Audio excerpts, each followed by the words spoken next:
Si Bunso ang taga-hukay, ako naman ang taga-pulot. Narinig niyo yan kung anong ingay? Yun ang sound ng kookaburra. Wow, like that. Kookaburra yan.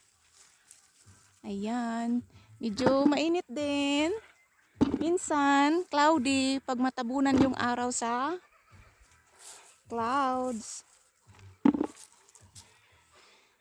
So, not dalawa. Ang hukay namin is 6 na balde. Ito yung balde. Sa isang sako is 3 balde. Malaki po ito nga balde. At nasa 25 kilos. Oh, not 25, 20 kilos ata yan. Okay. So, ito yun ang akong paborito guys. Oh, yung pants ko na mayroong ano na.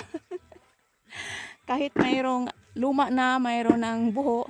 Palagi ko pa rin sinusuot pag dito ako sa farm magtratrabaho. Ito yun ang pinaka-paborito ko, yung ano, buho.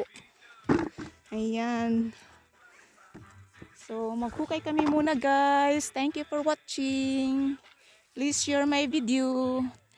Bye!